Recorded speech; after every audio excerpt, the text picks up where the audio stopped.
La légende de l'ogresse Kiyangala est une histoire ancestrale qui trouve ses racines au sein des peuples Luba et Lunda, deux grandes civilisations qui ont dominé une partie de l'actuelle République démocratique du Congo. Transmise oralement de génération en génération, cette légende regorge d'enseignements moraux, tout en étant chargée de mystères, de surnaturel et d'une grande symbolique culturelle. Les légendes congolaises, comme celle de Kiyangala, sont souvent imprégnées des valeurs et croyances des peuples qui les racontent.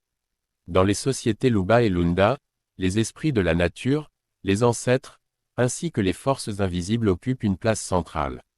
Le personnage de l'ogresse, tel que Kiyangala, incarne à la fois la terreur et la fascination.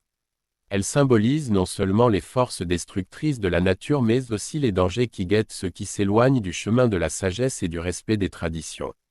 Kiyangala est décrite comme une ogresse immense et terrifiante, une créature mi-humaine, mi-bestiale. Dans certaines versions de la légende, elle possède des traits monstrueux, des yeux rouges brillants dans la nuit, une chevelure hirsute, et une bouche large garnie de crocs acérés. Sa taille dépasse celle des hommes les plus grands, et ses pas résonnent comme des tremblements de terre. On dit que sa faim est insatiable, et qu'elle chasse inlassablement les humains pour se nourrir. Pourtant, derrière cette apparence effrayante, Kiyangala est aussi perçue comme une figure ambivalente. Dans certains récits, elle est l'incarnation d'un ancien esprit de la forêt ou d'une divinité déchue qui, à cause d'un déséquilibre causé par les hommes, a été transformée en cette créature terrible. Elle est alors devenue la punition des villages qui ont manqué de respect envers la nature ou les traditions ancestrales. La légende raconte qu'un village prospère vivait paisiblement au cœur des forêts denses du territoire Luba. Ce village, dirigé par un roi sage, était connu pour son respect des traditions et son lien profond avec les esprits de la nature. Toutefois, avec le temps, la prospérité amena l'arrogance, et les villageois commencèrent à négliger les rites sacrés et à mépriser les tabous ancestraux. Ils coupaient les arbres sacrés sans crainte, chassaient dans des zones interdites, et méprisaient les avertissements des anciens. C'est alors que Kiyangala apparut pour la première fois. Elle rôdait autour du village, se nourrissant du bétail et, la nuit venue, enlevait parfois des enfants ou des jeunes adultes. Son apparition était toujours précédée d'un silence étrange dans la forêt, suivi par le rugissement de la bête qui glaçait le sang des habitants. Les chasseurs les plus braves du village tentaient de la traquer, mais jamais personne ne revenait vivant de ces expéditions. Les habitants, terrifiés, comprirent vite qu'ils étaient punis pour leur arrogance. Le roi, désespéré, convoqua les anciens et les prêtres pour chercher une solution. Il fut décidé que seule une offrande spéciale, un sacrifice humain, pourrait apaiser la colère de l'ogresse. Mais les villageois, trop attachés à leurs proches, ne purent s'y résoudre. Le temps passait, et les disparitions continuaient. C'est à ce moment que le héros de l'histoire entre en scène. Dans la version la plus répandue de la légende, il s'agit d'un jeune homme du village nommé Kalala.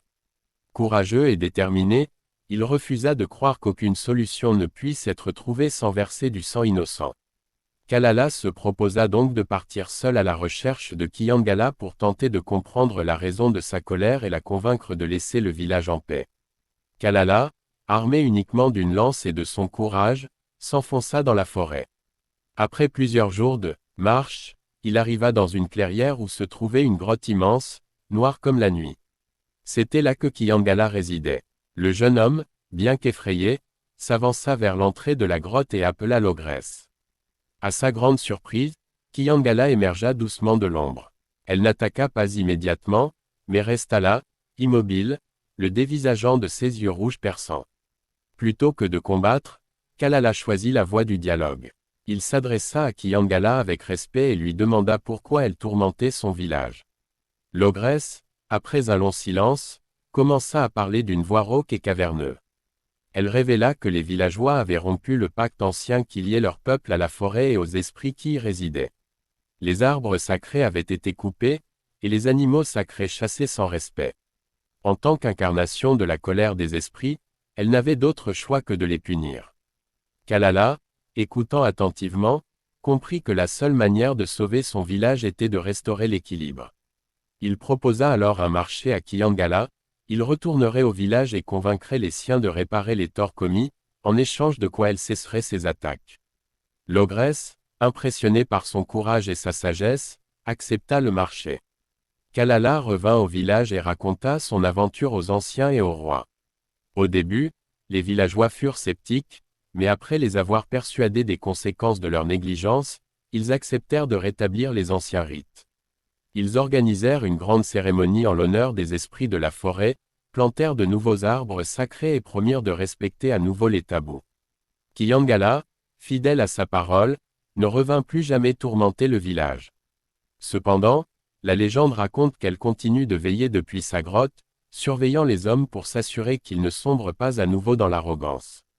Si cela devait arriver, elle serait prête à surgir de l'ombre pour rappeler aux humains qu'ils ne sont jamais au-dessus des lois de la nature. La légende de Kiyangala, comme beaucoup de récits mythologiques, est une allégorie des relations entre les hommes et la nature. Kiyangala représente la nature sauvage, imprévisible et puissante, qui peut être généreuse mais aussi destructrice si elle est méprisée. Le village incarne l'humanité, souvent tentée de dominer et d'exploiter la nature sans en mesurer les conséquences. Le héros Kalala, quant à lui, symbolise la sagesse et le respect des anciens, ainsi que la capacité de l'homme à corriger ses erreurs. Plutôt que de répondre à la violence par la violence, il choisit la voie de la réconciliation et du respect mutuel, montrant ainsi que même les forces les plus terrifiantes peuvent être apaisées par l'humilité et la compréhension. En résumé, la légende de l'ogresse Kiyangala est bien plus qu'un simple conte effrayant. Elle est une leçon de vie, une mise en garde contre les dangers de l'orgueil et un rappel que l'équilibre entre l'homme et la nature est fragile, mais essentiel à la survie de tous.